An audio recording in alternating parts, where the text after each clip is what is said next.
నమస్తే.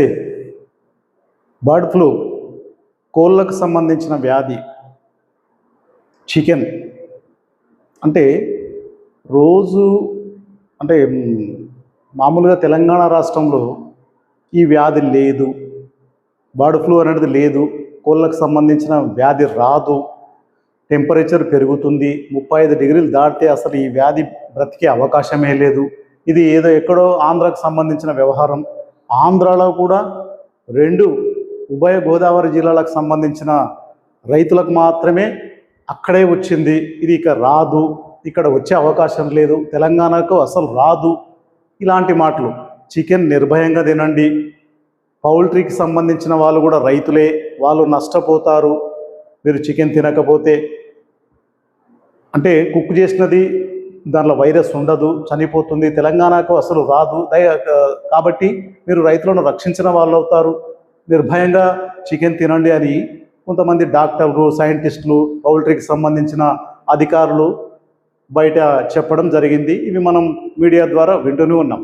కానీ ప్రభుత్వం నుండి మాత్రం ఎలాంటి సమాచారం లేదు. మరి ఈ వైరస్ వస్తుంది, మీరు జాగ్రత్తగా మెలగండి, అసలు చికెన్ కొన్ని రోజులు అవాయిడ్ చేయండి, మరి ఆ రైతులను ఎలా కాపాడాలి, ఏం చేయాలి, అసలు తెలంగాణలో వస్తుందా లేదా, ఎలాంటి ప్రకటనలు అయితే లేవు. కానీ ఈ మధ్యలో ఉమ్మడి నల్లగొండ జిల్లా పరిధిలో కొంతమంది పౌల్ట్రీ యజమానుల నుండి వచ్చిన సమాచారం, మీడియా నుండి అందుతున్న సమాచారం, అట్లాగే వరంగల్ జిల్లా నుండి కూడా అందుతున్న సమాచారం ఏంటంటే అక్కడ కూడా కొంతమంది పౌల్ట్రీ రైతులకు ఈ కోళ్ళు అంటే సడన్గా కోళ్ళు చనిపోవడం, కొన్ని వేల కోళ్ళు చనిపోవడం, షెడ్లు దాదాపు ఖాళీ కావడం, అంటే ఇది బర్డ్ ఫ్లూకు సంబంధించిన సంకేతాలే, ఇక్కడ కూడా బర్డ్ ఫ్లూ వస్తుంది అని వాళ్ళ ద్వారా మనకు అర్థమవుతుంది. మరి ఇప్పుడు తాజాగా అందిన సమాచారం ఏంటంటే ఉమ్మడి పాలమూరు జిల్లాకు సంబంధించిన కొత్తకోట మండలంలో కొన్నూరు గ్రామానికి చెందిన రైతు శివకేశవరెడ్డి గారి షెడ్డులో సుమారు 5,000కు పైగా కోళ్లు మరణించడం జరిగిందట. వారు ఆ మరణించిన కోళ్లను జేసీబీ సహాయంతో ఒక 10 అడుగుల లోతు గొయ్యి తవ్వి అందులో పూడ్చిపెట్టడం జరిగిందట. దానిని వారు వీడియో తీసి వారి ఇంటర్వ్యూ కూడా పంపినరు. ఈ వీడియో చివరిలో అది కూడా మీకు రిలే అవుతుంది. ఇక్కడ ప్రశ్న ఏంటంటే రైతులను ఆదుకునే బాధ్యత చిక్స్ ఇచ్చిన కంపెనీల మీద ఉంది, ప్లస్ ప్రభుత్వం మీద ఉంది. ఇంకొకటి, ప్రజలు మరి చికెన్ తినాలా వద్దా? ఇది ఎక్కడో ఆంధ్రాలో ఉంది, ఆంధ్రాలో కూడా 2 జిల్లాలకే పరిమితం అన్నారు. మరి ఇప్పుడు తెలంగాణ వ్యాప్తంగా కూడా ఇది ప్రబలుతుంది కదా. ఇది ముమ్మాటికి తెలంగాణ వ్యాప్తంగా మొత్తం ప్రబలుతున్నట్లు లెక్క. అక్కడక్కడ రైతులు క్షేమంగా ఉన్నట్లున్నా ఎప్పుడు ఎవరికి ఏమొస్తుందో తెలియదు.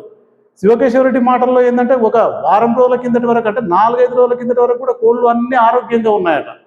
కేవలం 3 రోజుల వ్యవధిలోనే మొత్తం షెడ్ మొత్తం ఖాళీ, అంటే మొత్తం చనిపోవడం. అంటే ఇది పోని ఆయనకు దగ్గర ఏమైనా షెడ్లు ఉన్నాయి, దానిలో నుండి వైరస్ వచ్చిందా అంటే అట్లా లేదంట.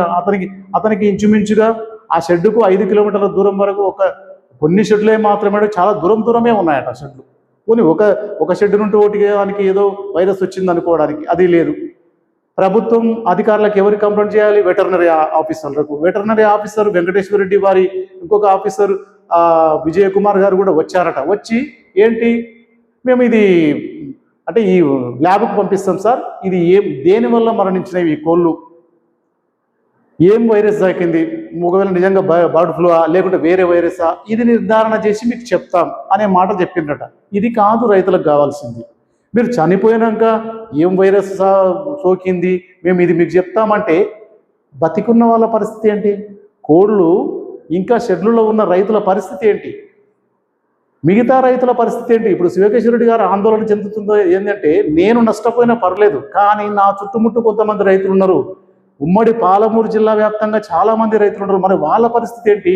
కంపెనీలు అయితే అసలు పట్టించుకోవడమే లేదంట. చిక్స్ ఇచ్చిన కంపెనీలు వారికి ఇన్ఫర్మేషన్ చెప్తే చనిపోయినాయి అయితే పూర్తి చేయండి, నిర్లక్ష్యంగా సమాధానాలు. దానికి ముందు జాగ్రత్తగా మరి ఏం చేయాలి, ఎలాంటి మెడిసిన్ వాడాలి, ఏమైనా టీకాలు ఉన్నాయా, ఈ వైరస్ రాకుండా ఇప్పుడు కోళ్ళను ఎలా కాపాడుకోవాలి, ఎలా ఆరోగ్యంగా ఉంచుకోవాలి, ఈ విషయాలు ఏమి వాళ్ళు అసలు కేర్లెస్గా ఉండడం, అసలు పట్టించుకోనట్లే ఉండడం.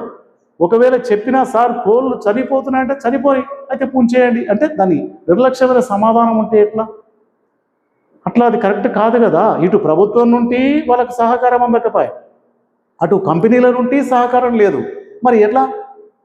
అందరూ ఇప్పుడు రైతులు మామూలుగానే ఉంటారు కదా, పరిస్థితి అందరి పరిస్థితి మంచిగా ఉండదు కదా. మరి ఎట్లా? వారు ఆవేదన చెందేది ఏంటంటే నాకు జరిగిన నష్టం గురించి కాదు, మిగతా నా చుట్టుముట్టున్న రైతుల పరిస్థితి ఏంటి, జిల్లా వ్యాప్తంగా ఉన్న రైతుల పరిస్థితి ఏంటి, వారు అసలు ఈ నష్టాన్ని ఎలా తట్టుకుంటారు. కంపెనీలే పెద్ద ఎత్తున నష్టపోవచ్చు, కానీ రైతులు కూడా కొన్ని లక్షల రూపాయలు నష్టపోతారు. వారి విలువైన కాలం గడిచిపోతుంది, అంటే వారికి శ్రమ కూడా పోతున్నట్లే కదా, నష్టపోతుంది కదా. మరి దీనికి నివారణ ఏంటి? ప్రభుత్వం తరఫున ఏంటి, ఏం చర్యలు ఉన్నాయి? ప్రజలకు మీరు చెప్పేది ఏంటి? అసలు చికెన్ తినాలా వద్దా? వ్యక్తిగతంగా మా అభిప్రాయం అయితే మాత్రం అసలు చికెన్ అవాయిడ్ చేయాలి. చికెన్ తింటే మాత్రం మూర్ఖత్వమే. ఇంత వైరస్ వస్తుంది, ఇప్పుడు ఈడ ఎక్కడో ఉంది అనుకున్నాం, ఇప్పుడు ప్రతి దగ్గర ప్రభుత్వం అది. ఈ జిల్లా ఆ జిల్లా అని కాదు, అన్ని జిల్లాలు కవర్ చేస్తుంది ఆ వైరస్. మరి అలాంటప్పుడు వైరస్ వచ్చిన కోళ్ళను తినడము, అనారోగ్యానికి గురి కావడము, పిల్లలకు లేని రోగాలు తెప్పియడం అవసరమా? ఈ టైంలో అసలు చికెన్ను పూర్తిగా అవాయిడ్ చేయడమే బెటర్. ఎందుకంటే ఆ వైరస్ పూర్తిగా పోయింది అని నిర్ధారణకు వచ్చిన తర్వాత మాత్రమే చికెన్ తినడం బెటర్.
నమస్తే, నా పేరు శివకేశ్వర రెడ్డి, కొన్నూరు గ్రామము, మదనాపురం మండలము. నాకు పౌల్ట్రీ ఫామ్ ఉంది, అనంత్ జయంతి పౌల్ట్రీ ఫామ్ అనేది దాని పేరు పెట్టుకున్నాను. నేను వాస్తవంగా 26 రోజుల కిందట 5,550 కోళ్ళు నా దాంట్లో చిక్స్ దింపినారు.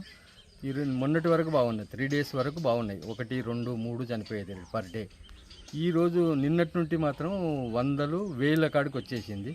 ఈరోజు కంప్లీట్గా క్లోజ్ అయిపోయింది, అంటే మొత్తం చనిపోయినాయి. కొన్ని మిగిలినవి అవి కూడా కొట్టేస్తామనే ఆలోచనతోనే ఉన్నారు కంపెనీ వాళ్ళు. ఎందుకు సార్ ఇది చనిపోయిందంటే ఇప్పటి వరకు కూడా వాళ్ళు ఏ నిర్ణయం చేస్తలేరు. కాబట్టి నేను ఒక రైతుగా ఏమనుకుంటున్నానంటే, టీవీలో పేపర్లో చూస్తూ ఆంధ్రాలో బర్డ్ ఫ్లూ ఉంది, ఇక్కడ చికెన్ అంతా తగ్గిపోయింది కదా, ఆ బర్డ్ ఫ్లూ ఉండొచ్చు సార్ అంటే, మీరు ఎట్లా నిర్ధారిస్తారు సార్ అన్నాడు. కానీ నేను అనుమానంతో చెప్తున్నాను సార్, ఇది బర్డ్ ఫ్లూ అని నేను ల్యాబ్కి పంపించి మీ ద్వారా రిపోర్ట్ తెప్పించుకోలేదు. బర్డ్ ఫ్లూ ఉండొచ్చు, మరి ఒకసారి రండి సార్ చెక్ చేయండి అంటే, నేను అవుట్ ఆఫ్ స్టేషన్లో ఉన్నా, నేను ఇక్కడ నిర్లక్ష్యంగా సమాధానంగా వాస్తవంగా నిర్లక్ష్యంగా చెప్పాడు. సార్ మీరు ఎవరికి కూడా చెప్పాకండి సార్ ఈ విషయం అంటే, ఎట్లా సార్ మొత్తం పోయినాక, మనిషి చనిపోయినాక చెప్పకుండా ఉంటే ఆ మనిషి శవాన్ని ఎట్లా పూడ్చిపెడతారు సార్?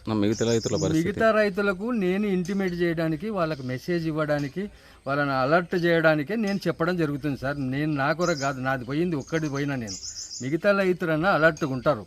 నేను నాది మొత్తం పోయినప్పుడు ఎందుకు చెప్పలేదని నా పక్క గ్రామ రైతులు ఉన్నారు సార్, వాళ్ళు అడుగుతారు, రెడ్డి మీరు ఎందుకు చెప్పలేదు మాకు, మీరు ఇంత మొత్తానికి నష్టమైనాక పేపర్లు వచ్చినాక చూసుకోవాలన్నా, దినం మనం కలుసుకొనే ఉంటాం కదా, ఎందుకు చెప్పలేదు అని అడుగుతారు వాళ్ళు. మీడియా వాళ్ళు వచ్చిన వాస్తవంగా నేను మీడియా వాళ్ళకు కూడా చెప్పిన, తర్వాత మేనేజర్కి చెప్పిన, కంపెనీ మేనేజర్కు. తర్వాత పోలీస్ స్టేషన్ వాళ్ళు కూడా ఇందాక కాల్ చేసింది, ఏం సార్ అంటే, అవును సార్ చనిపోయినాయి సార్, మొత్తం చనిపోయినాయి, ఇది వైరసే అనుకుంటున్నా, ఇప్పటివరకు ఏమి వాళ్ళు రాలేదు, వెటర్నరీ వాళ్ళు రాలేదు, ఈ మేనేజర్ రాలేదు. నిన్న ఒక స్టాఫ్ను పంపించిండు, అబ్బాయిని పంపించినామన్నాడు. ఎందుకు పంపించిండు సార్ అంటే, చూడడానికి అన్నాడు. మరి ఏం చూసిండు సార్, కౌంటింగ్ చేసుకున్నాడు, మోటాలిటీ పూడిపించిండు, జేసీపీతో తోవిచ్చినాక వెళ్ళిపోయిండు. మరి మీరు ఒక పీస్ తీసుకుపోయి దాన్ని ల్యాబ్కు పంపే ఆలోచన చేసిండ్రా సార్ అబ్బాయి? ఇప్పటి ఒక కోడి కూడా తీసుకుపోలేదు, మా ముందరనే వెళ్ళిపోయాడు ఆ అబ్బాయి. మరి ఇంత నిర్లక్ష్యం ఉంటే రైతు ఎట్లా బాగుపడతారు సార్? మిగతా రైతులకు నేను ఎందుకు చెప్పొద్దు సార్? నేను అందుకే కావాలనే నేను నా కొరకు బతకను, నేను మిగతా నా ఫార్మర్స్ కొరకు వాళ్ళని అలర్ట్ చేయడానికి నేను కూడా ఇది నా వంతుగా నా ధర్మంగా నేను చేస్తానని చెప్పినాను సార్. అంటే నీ కోళ్ళ ఫామ్లో ఎన్ని చనిపోయినాయి దాదాపు ఇప్పుడు 4500 పైబడే చనిపోయినాయి. ఇప్పుడు ఈ రోజు మా రిపోర్టర్స్, ఈ పోలీసు వాళ్ళు ఇన్ఫర్మేషన్ ఇచ్చినాను. తర్వాత డాక్టర్ గారికి ఇంకొక 400-500 మిగిలి ఉంటాయి, అవి కూడా ఇప్పుడు కొట్టేస్తామనే ఇంకా వైరస్ ఇది అనేది వాళ్ళు కూడా వ్యక్తిగతంగా నిర్ణయానికి వచ్చినట్టు. చనిపోయిన కోళ్ళని ఏం చేస్తారు? చనిపోయినవి ఇమ్మీడియట్లీగా జేసీపీ అప్పుడు నా దగ్గర ఉన్నది తీసుకొచ్చి 10 ఫీట్ల డెప్త్ తీపిచ్చి మొత్తం వాళ్ళ ముందరనే పొడిపించిన, అది వీడియో కూడా తీసినాను సార్. అది మీకు కూడా పెట్టమంటే పెడతాను, మీరు చూసుకోండి సార్.